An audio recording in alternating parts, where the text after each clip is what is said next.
Right, we are ready to call to order the Wednesday, December 10th regular monthly meeting of the Zionsville Board of Parks and Rec. I'm going to start with a roll call. Chris Barksdale, me, I'm here. Doug Tischbein? Here. Kimberly Lane? Here. Matt Milburn? Here. Kent Perkins? Here.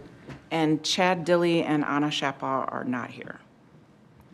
Okay, and can I get the approval of the November 12th, 2025 meeting minutes? I move to approve. Second. All in favor? Aye. Opposed? Okay, those minutes are approved.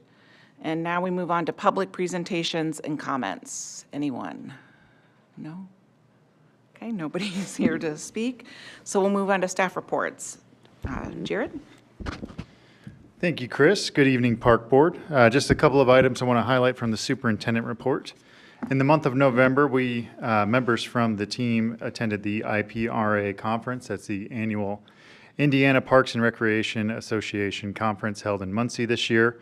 I want to give a special shout out to two of our naturalists, Naturalist Felling and Naturalist Stewart, who presented on nature programming, which is pretty unique for the state. So it was well-attended seminars. Moving over to maintenance, we had 416 work orders created in the month of November, 394 completed. Of those, 371 were preventable and 45 were reactive. The team also prepared the garden plots for next spring by conducting the fall till and cleaning out abandoned plots. Want to jump over to events where our Smashing Pumpkins events held at the beginning of November at Mulberry Fields had 437 attendees of all ages with rubber mallets, wooden mallets,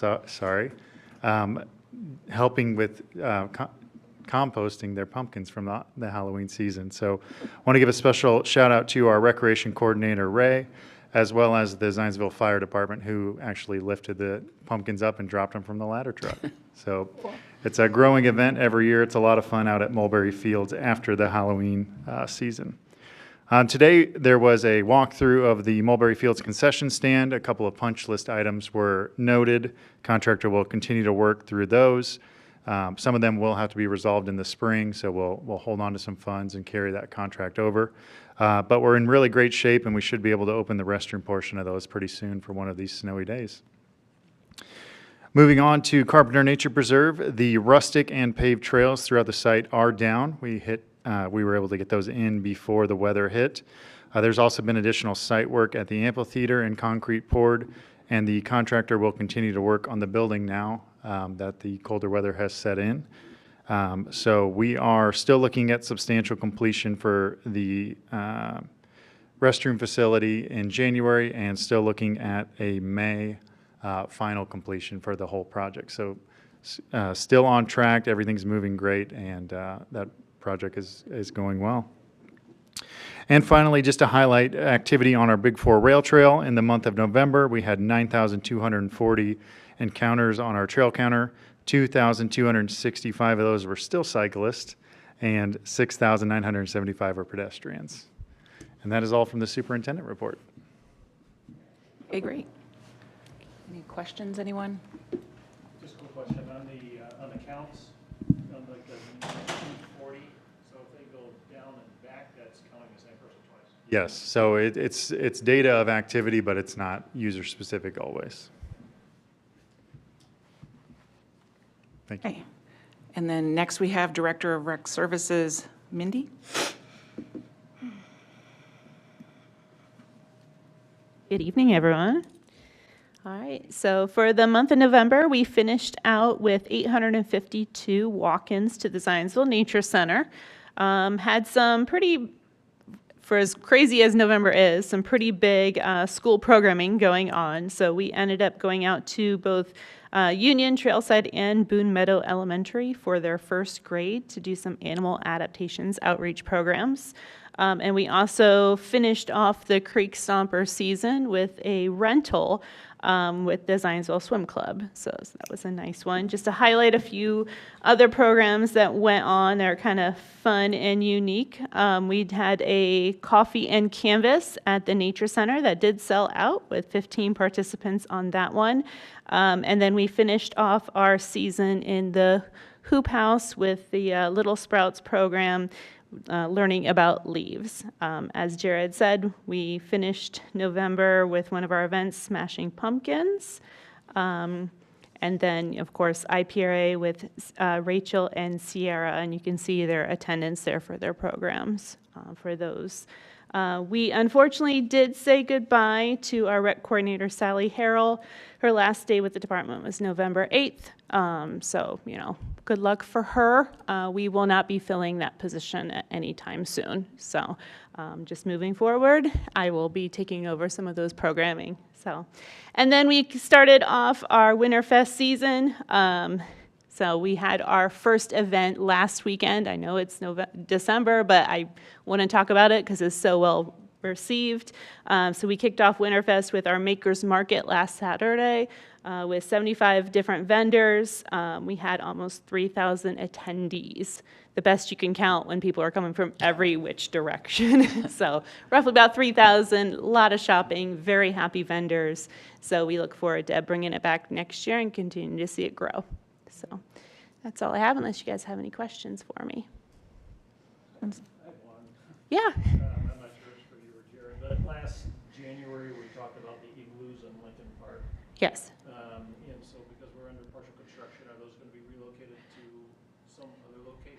So there's several things that with Lincoln that we decided to put on hold for this year's Winterfest. So the igloos are one of those. So they will not be showing up this year. They're on storage. They'll come by next Winterfest. But we decided not to do, of course, Lincoln Lights.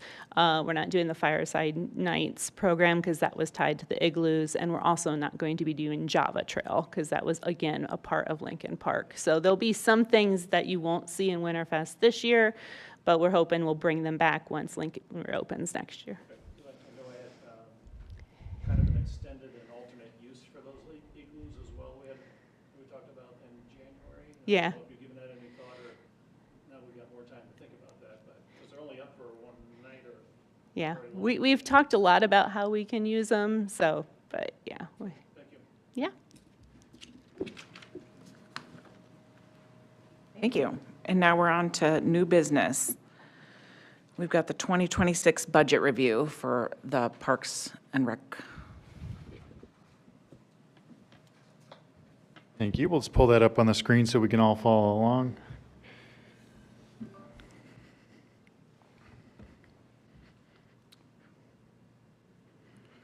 So just not going to go through every single line, but just giving a side-by-side comparison of the 2025 to the 26 budget, and just talking about some of the operational changes we'll have in 2026, as it is a more lean year. So starting at the top, the salary line has been reduced. That is because one of our full-time maintenance positions won't be backfilled that we lost this year. So again, moving to a seasonal model where we have more boots on the ground in the summer. But that line does encumber also a 2% COLA for all of our remaining staff. So that is why that line is less, but staff still did receive a pay increase for next year.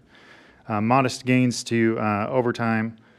And then our part-time pay line is actually flat across the 2 years, but we are changing how we structure employees within that. So we'll get to that as we get to the recreation budget towards the end. But that will primarily fund a few recreation positions still, but primarily maintenance moving forward.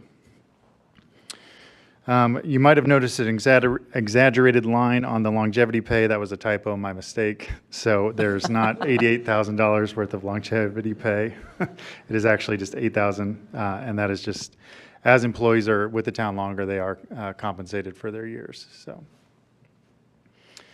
we'll jump down to the next series, and that's supplies. Just a modest increase for maintenance operations supplies. So that's every bolt, every fence post that we need to purchase throughout the year.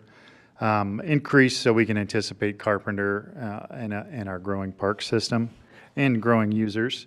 Modest increase to fuel as well.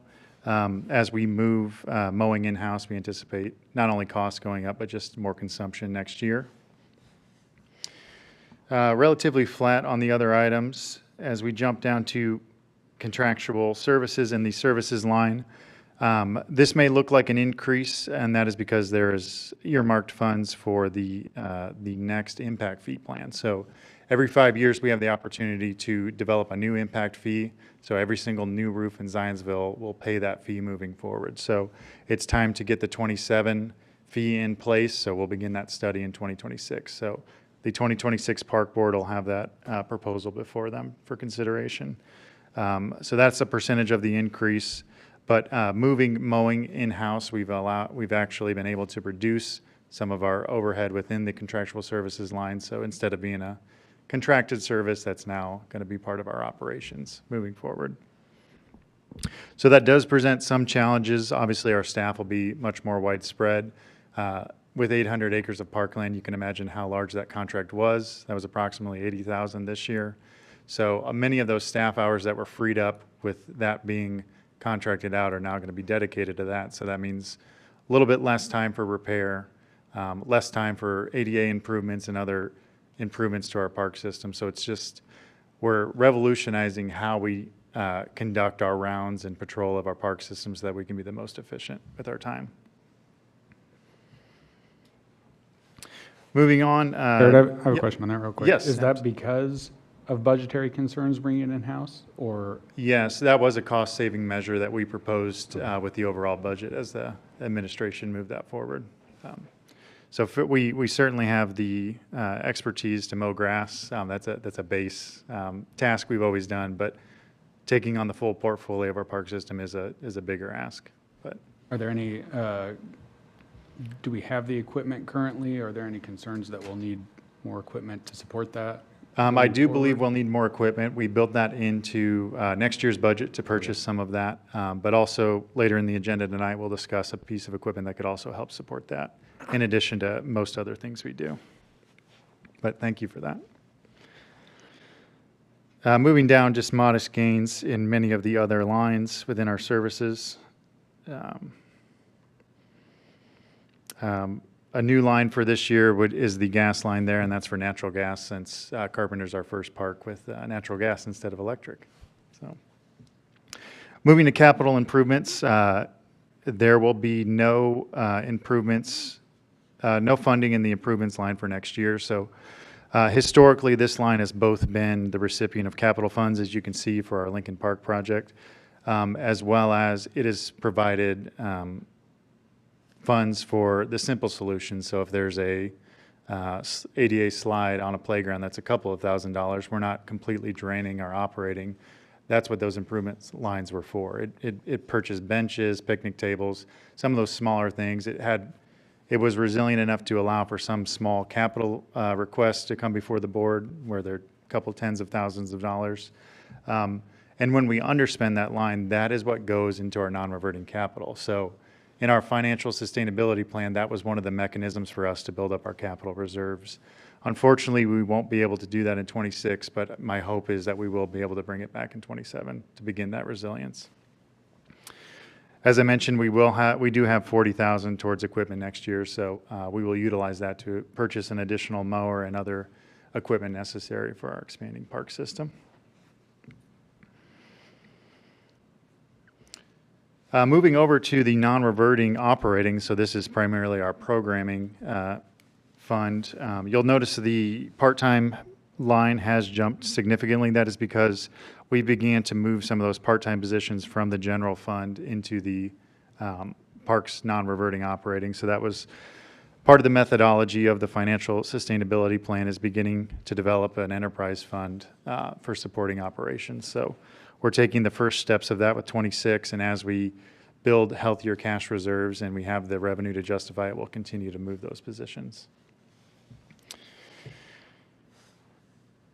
Everything else is pretty well the same there. Moving on to our donations line. So Moving forward, donations are going to be a little bit more streamlined. So when we receive a donation for a specific thing, like our Love for Lincoln campaign, or like a donation from the foundation specifically for something at Carpenter, those are entered into their own individual lines and can only be pulled from for those projects. So it's just allowed us to streamline. The exact same thing is true for our memorial tree and bench program. Historically, we would have to guess how many benches we might sell, and then we would put the expenditures equivalent to that. But now, money comes in, money can go out. So it's helped streamline that. But we will have $65,000 of general donations to help support operations next year as well.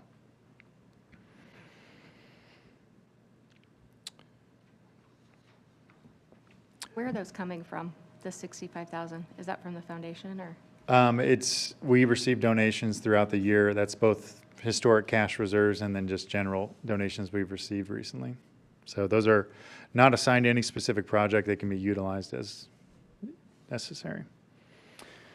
Moving over to the golf course fund, so just holding $5,000 for contractual services should there be anything that the town would be liable for versus the management contractor. We haven't had that issue with this budget, nor I don't believe the last. There might have been some with the last as we transitioned over, but I'm just holding that in there just in case. And then there is the capital funds for next year of $100,000 that can be requested, which earlier this year Zionsville National came before you all with their request of splitting that ask over the 2 years.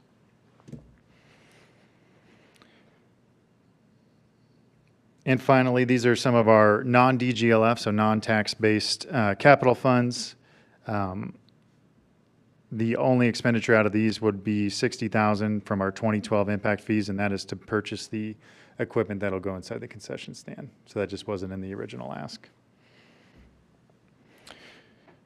And that is a short recap of where we are with our 2026 budget as we close out 25 and enter the next year.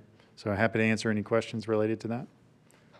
So we're looking at 25's budget and 26's budget, right? Yeah, just a line-by-line comparison. Yeah, but it's not what we spent, it's budget, right? So Correct. we're reverting back to the other, kind of the budget tracker, to see like how much of that budget did we spend? Do you have a good sense of, from what I've noticed, there's only one that I see that we went into the negative or underspent. Mm-hmm. So is there anywhere that there's a more significant increase in spending versus in terms of like, hey, we budgeted X, but we spent 15 grand less than that, and then in 26 we've got a similar budget, but it still kind of represents a bigger increase in spending than what the budget may look like? This year, the primary cost savings we have is from personnel, and that was just unfilled positions and a soft hiring freeze. Other than that, we are utilizing the majority of our budget. Typically, about 2% does revert back every year. So we certainly try to be good stewards, but we're pretty bare bones on what we do. Does it cost, is there any built-in incentive to make sure that there's never money left from the budget? There is no incentive to spend it all nor to save any. Okay. It's really just being good stewards of our budget. But yeah, there's. Doesn't revert back to the town or like? So unspent funds will revert back to the general fund, but they do fall within the parks general fund. So there is the ability for those funds to leave the parks, but that's not historically what's happened. We do have a cash balance in our general fund. So every year that grows a little bit.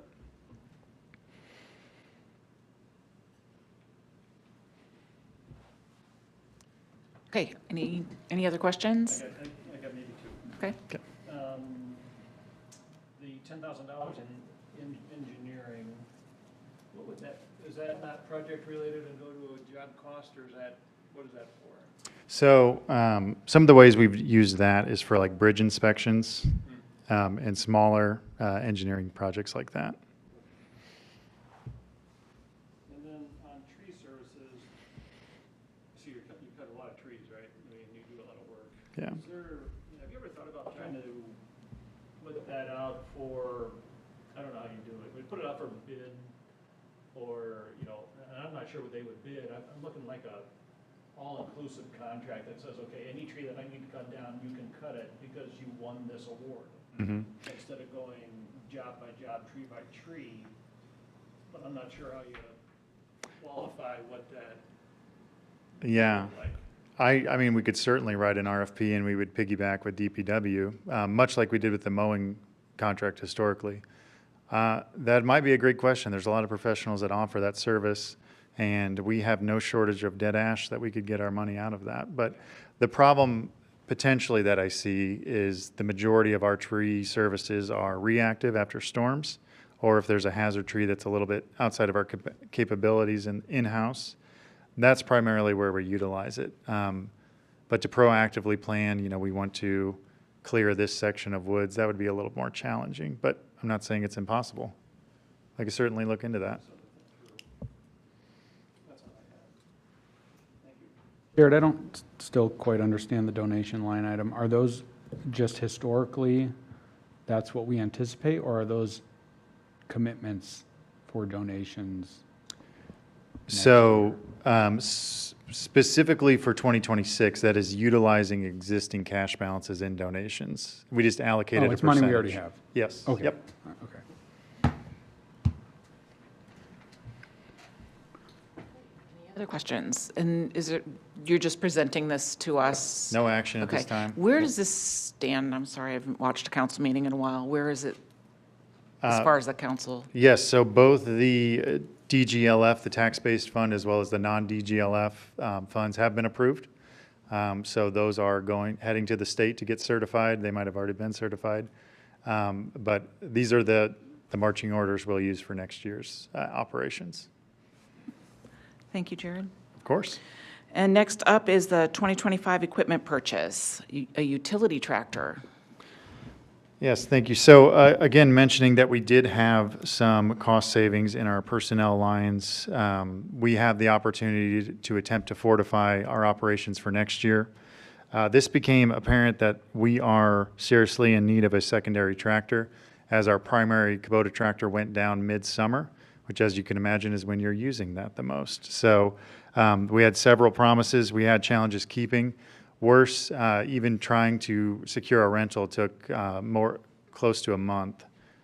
So again, having to delay projects, change our workflow to accommodate the tasks that we promised to our gardeners, to our neighbors, and our MOU commitments and our fire department. So we've been looking for equipment for a while. We have a list of equipment we would dream to have, but really another tractor to provide some resilience in operations rose to the top. So instead of impacting next year's budget, where we already have planned for mowers and potentially an ATV, we wanted to utilize the cost savings from this year to fortify that. So we spec'd a Ventrek tractor, and we did so because not only can it provide really what we're looking for primarily with brush cutting and things like that, tilling, but it also has many attachments, one of those being an aerator. So one of the primary things we want to do is we adjusted fees in the fee schedule last month. We increased our Mulberry Field sports field fees to better fall in line with our maintenance operations. That anticipated a better turf management practice out there. So historically, we just wanted to invite back the teams, and as we did, we filled those fields, from about spring till fall, and that's a lot of abuse on turf. So we're looking to begin to overseed, fertilize, aerate, and actually take care of that asset that we have. So one of the attachments in the proposal is that. The brush cutter can impressively take out quite a bit. This will not only help our natural resources, but we have several prairies that historically we have contracted out when we need them mowed. So this would give us some ability to mow those in-house and, again, just better care of our natural spaces and our assets. Another item, so again, this is not necessarily going to be the mowing tractor, but there is the 95-inch mowing deck. So just utilizing their calculator online for Mulberry Fields, that could cut down on up to 4 hours of mowing to our traditional 60-inch deck. So again, looking for opportunities to improve our efficiencies and our time management while taking care of our assets. So this would be contingent on council approving a reappropriation to move these funds from the personnel line, but pending that for your consideration this evening would be to purchase the Ventrek tractor spec'd in the park board packet for a total of $48,224.03. This is a Sourcewell contract, so again, Sourcewell is a nationwide program where they bid equipment and they find the best deal and they adopt them as a Sourcewell contract. So we don't have to collect multiple bids. We can know that this is the best price we're going to get. How many bids do we think they got? I imagine it has to be competitive. Yeah, they generally follow an RFP process, and as long as they comply with our state's procurement requirements, which they do, you can go online and see exactly when it was advertised, how many times, how many proposals they had, and this complied. And if we purchase equipment of this size through this process before? Other departments have, I'm not sure if. part Yeah, departments has, certainly but we definitely have DPW with has the jumped town. on it. I'm trying to think if we have utilized department Source. does. Oh, our backhoe this year was Sourcewell. Yep. And service, maintenance, and you've got people local that can work on it, or you guys are gonna work on it, and warranties and all of that, or? Yeah, so we have a certified dealer and repair technicians right here on Michigan Road. There's a second location in Lebanon, should they be too full to get us in. Looks like it comes with a 2-year warranty. Yep, 2-year warranty. It's a Kubota engine, so it's not just some Ventrek engine we've never heard of. The guts of it are very familiar. But it does, we have demoed these pieces of equipment, and we were pretty impressed with them. And we've kind of been looking for a small utility tractor since about 2022. So this, again, just needing to expedite that and finding the right fit. Well, and there's a snow removal attachment too that Snow removal, might be overseeding, in the tilling. future, yeah. Absolutely. So, no, I think given the lowering of the numbers of staffing and taking on the mowing and more utilization of our parks and fields and needing to maintain those, I think this is a good use of funds. Was the bid process you're talking about for this specific tractor? Or Yep. was it, we need a tractor and then you got different options? It would depend on the RFP, but this specific model was spec'd in the awarded contract. This is a diesel engine, so do you have other diesel equipment, or? Yes, yep. Okay, any other questions? I'd make a motion. Second. Okay, let's take a roll. Sorry to interrupt, just want to make sure that you make that contingent on council approving the reappropriation. Thank you. resolution. Okay, so we have a motion by Doug to approve the purchase of this utility tractor contingent on the council approving. Okay, so I'm going to take a roll call vote. Doug Tischbein? Yes. Kimberly Lane? Yes. Matt Milburn? Yes. Kent Perkins? Yep. Yes. And I say aye as well, so that motion, so enjoy your new tractor, Thank you. hopefully. Hopefully. Okay, old business. So wanted to provide an update on the Lincoln Park BOT project. We are moving forward with the scoping phase. We have, the developer has produced a price point that we can fund with our available funding. So this step before you all to consider this evening would be to enter into that public-private agreement, setting the price point not to exceed $960,060.07. Of that, $828,991 are hard costs related to the project. $107,339.34 are related to development costs and legal fees, and up to $23,729.73 would be construction administration. So this number can go down as we continue to negotiate the final project, but wanting to set a maximum with you all this evening so that we can enter into an agreement and continue to work on that and deliver the project we promised. It was promising to meet with the team, and many of the site elements will remain within the project. We're not having to sacrifice many things, so we'll still have a whole project to present to the community next year. Really, it's just some substantive value engineering that's going to help us get to the price point we have to. Okay, Doug, you've been pretty involved. How are you feeling about it? I feel good about it. I think there's still opportunity to try to get some costs down without jeopardizing the assets going into it, into the project itself. I think we got a good contractor. Special thanks to Jared. He's stuck with it and been there, and it's been real good. And I think also to the board for approving the BOT. It was a paradigm change for a lot of people, but I think we've saved $200,000 so far. on paper, so I think it was the right decision to make, yeah. I'm excited. Great. For your help. Yeah. That'd be nice. Thank you very much, Doug. It's a good-sized project to try the BOT process with the first time out of the gate, so, for us at least. Yeah. Yeah. Well, for the town in recent history. Yes. Not giant, but Yeah. substantial. So, It's gonna have a lot of eyes on it, so I think it'll be. yeah, absolutely. So the consideration this evening would be to allow the park board president to sign on behalf of the agreement contingent on final legal review. So it's still in draft form at this moment. With a value not to exceed $960,060.07. We have a motion? Second. Okay, I will take a roll call vote. Doug Tischbein, Yes. Kimberly Lane, Yes. Matt Milburn, Yes. Kent Perkins, Yes. and I, Chris Barksdale, say aye as well. Thank you. Thank you. Anything else from you, Jared? That's it for Okay. business. Okay. Other board-related items? Anyone? I've got a message from the Parks Foundation that they wanted to share with everybody. The foundation has been awarded a $25,000 gift from the Meridian Foundation, which is a pretty big deal. They gave out several awards, and this was the biggest of all the awards that they gave out. So kudos to the foundation for getting more money. They got it, they're being honored as an innovator for their part of the public-private collaboration to develop the Carpenter Nature Preserve. So that's great. And then one more reminder from them is that they're still having a $50,000 matching opportunity that's available through December 31st. So each donation is doubled. So if you can make that donation to the Parks Foundation, it will double up. Do you know how that's tracking? I don't. I do not, sorry. Okay. And claims? Oh, hold on.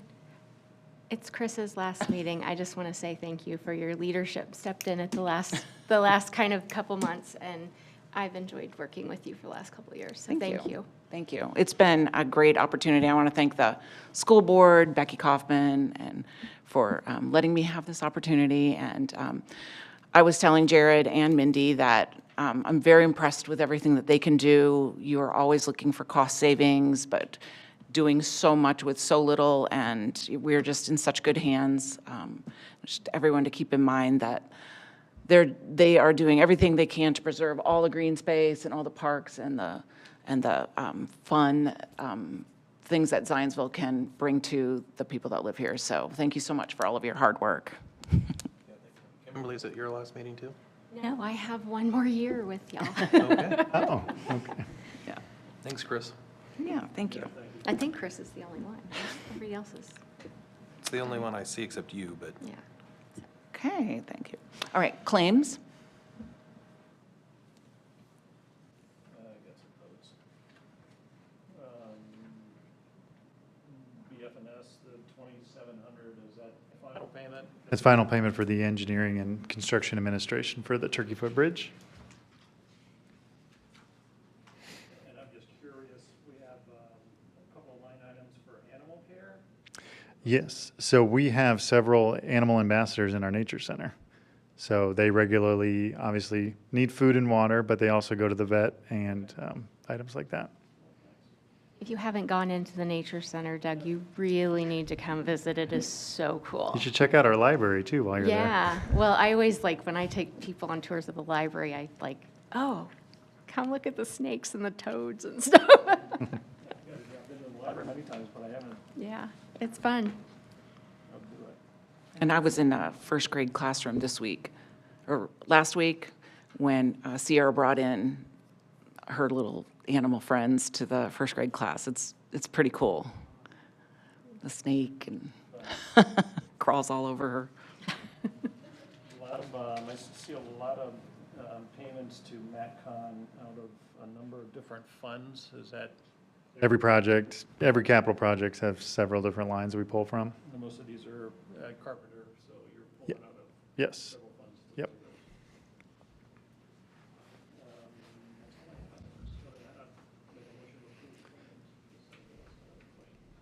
Second.